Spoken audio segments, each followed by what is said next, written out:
We are back at the Dove Factory, a spot that has produced record numbers of pigeons and doves in past outings, and today we are bringing back the good old FX Impact Mark II from the dead with a few changes. This beast is still pushing 34 grain javelin slugs at a whopping 1000 feet per second from a 700mm barrel, but the aim of the game is lightweight and compact, as we fitted a reflex silencer, a Heinz barrel tensioner, and reduced weight by removing a few other aftermarket parts. I've also brought the Wildcat along because, well, it's a Wildcat and it deserves more attention. I'm joined today by my friend Jason with his Air Arms Galahad and a Vyrock HW100, and his son Joe.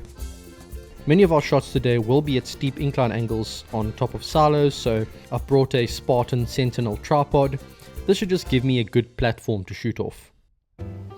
This morning though, I've started with a bit of a challenge as I turn my attention towards some steel structures that are crawling with house sparrows, and the Wildcat comes out for a little bit of a walkabout.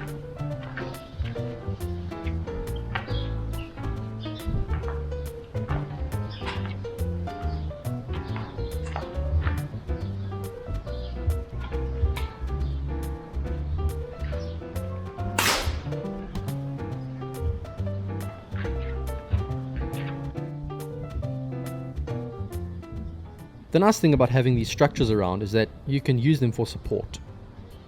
Even with the added advantage, some sparrows still get away. I took a bit too long to focus on this one and he didn't hang around. Lesson learned, and I'm a little bit faster next time.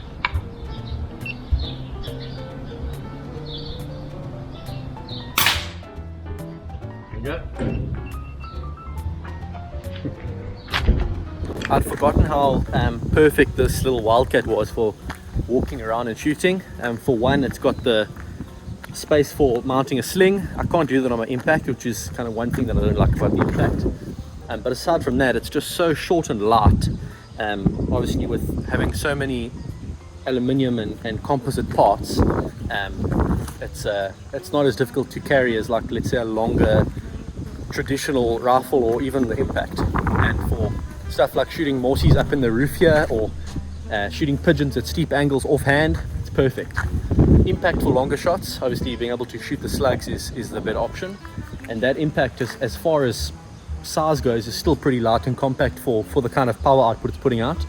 But in terms of just really light short setups, Wildcat is next level, and man, got a few birds down already shooting offhand, which is great.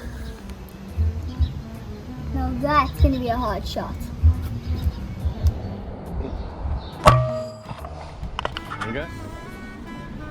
I didn't do a very good job of getting this footage in focus. Unfortunately, I had set the scope cam up for the ocular lens on my Impact, and although this image was clear to my eye, the camera didn't quite capture the same thing.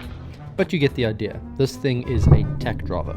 And I have to say, I really enjoyed getting some offhand shooting done as well. I think you lose so much skill shooting off a bench all day. It's good to just put yourself in awkward positions sometimes.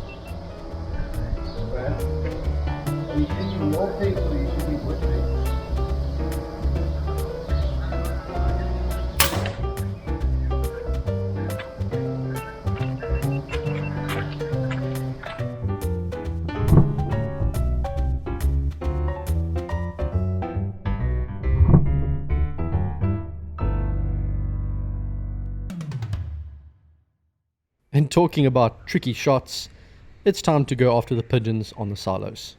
In my opinion, these are some of the most challenging shots to take just because of the crazy angles that you end up shooting. I discussed this once in a video where I mentioned the rifleman's rule of shooting at steep angles, and in a nutshell, you have to really know your weapon if you want to predict where your shot is going to land. The Wildcat proved to be a little bit too hit and miss purely because of the added factor of wind. As you can see, it was pushing that little 16 grain pellet a lot more than I would have liked, so I switched straight away to Old Faithful. I got off to a great start with the Impact, but using the Sony RX100 scope cam was a bad idea and I failed to capture many of the shots. The quality is great, but it only records for 4 seconds of slow motion, and often the clips get cut short, so I switched to the trusty side shot GoPro.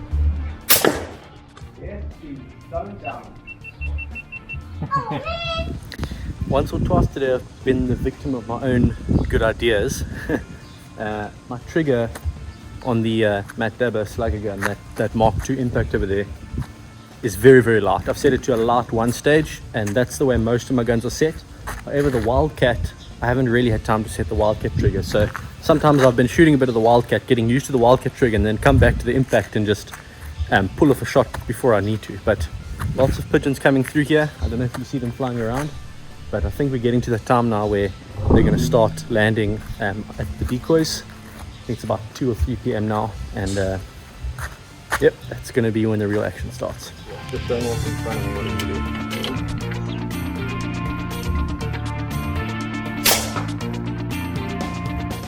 Keep getting surprised by this trigger. It's so hard.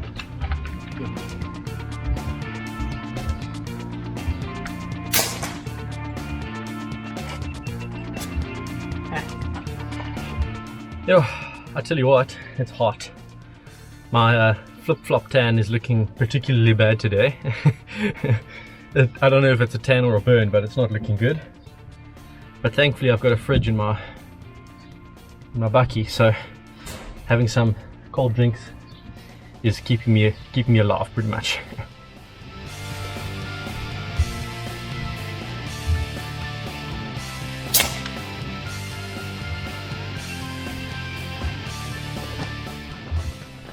Perfect. Did you shoot that guy there? Yeah, up there. Up there? Yeah. Wait, how did you get there then? They're gonna come down now. I'm shooting. We've got some great shots off the silos, but it's about to get even better.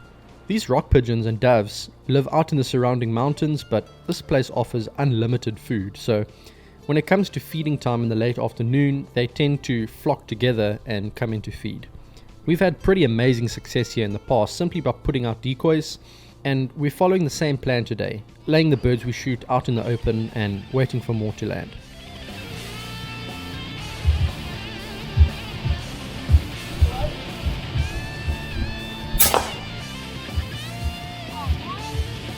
I'll come back.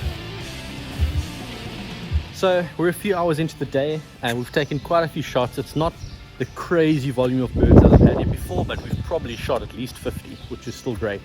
I'm quite impressed. This not M3, the Mark II with the 580cc bottle, 700mm barrel, shooting 34 grain slugs at 1,000 feet per second. It's a really good middle ground. I know I've been shooting a lot with the 800mm barrel and the M3 and really pushing those 40 grains, but this is a really good middle ground. I've been shooting most of the day. I still haven't dropped below 200 bar yet on the full pressure, which means, you know, the air consumption is pretty good, and I've got quite a few spare magazines, so that process of switching magazines is quick. So very happy. It's been quick and easy, and you can see we are starting to get a few birds down. So great setup. Wildcat for kind of walking around. Ooh, some birds up here, and impact for shooting stuff at further distances. Great combination. The birds are coming back in, and now it's really a party.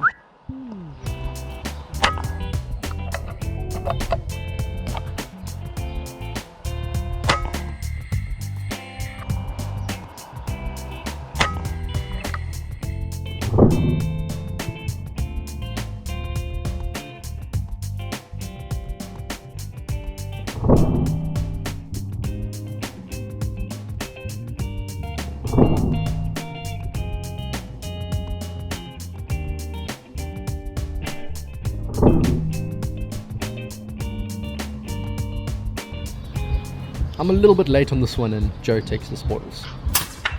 Ah, you got him. Huh? You got him, nice.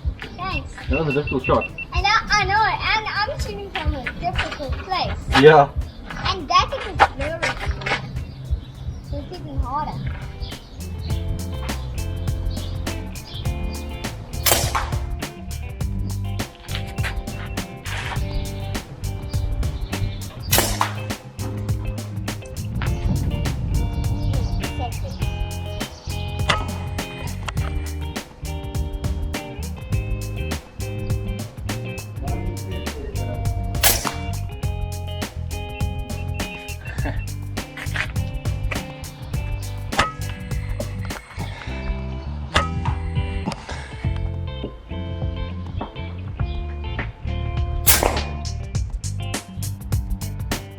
As time ticks on, we start to see more and more activity over the decoys, and this is where we pull out all the stops.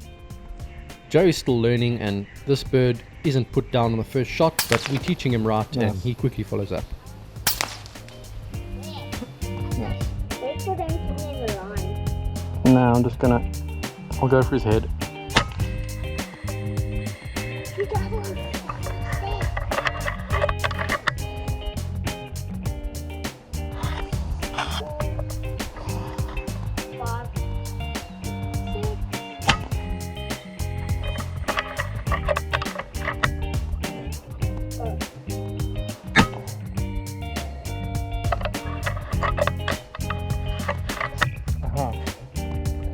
Something's coming loose here.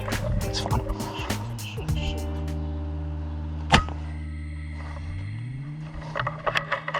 Oh my word. There's two in the line, go for them. Take off. Silencer's doing some weird stuff here.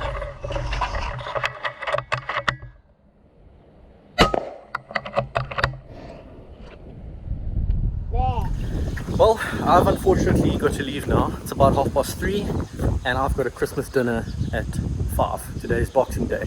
So I managed to get off the morning, but unfortunately now, just as the action starts and just as the birds are starting to come in, I've got to skedaddle. But hopefully you've been satisfied with the footage today. I think it's been some good stuff. And next time we're going to make sure to spend the whole day here and get that kind of evening action where the laughing doves and red-eyed turtle doves that live in the bushes start to come and feed, because that's when it really gets exciting. But thank you so much for watching. I appreciate the support. If you enjoyed the video, please consider subscribing and please consider liking this video. It obviously helps with YouTube's algorithms and helps to boost my videos. But have a great day, and I'll see you guys next time. If you'd like to see extra content like extended episodes, old uploads that YouTube took down, or early releases of upcoming content, head over to airgun101.com. You'll be able to find many other airgun content creators on the site and a safe place where we can build a community and help each other out. It's a real practical way of supporting content creators like myself without paying a cent, as the sponsors of the website help contribute towards the running costs of my channel. Alternatively, you can find me on other social media platforms, on my vlog channel and on Patreon. Thank you so much for the support, and I'll see you on the next one.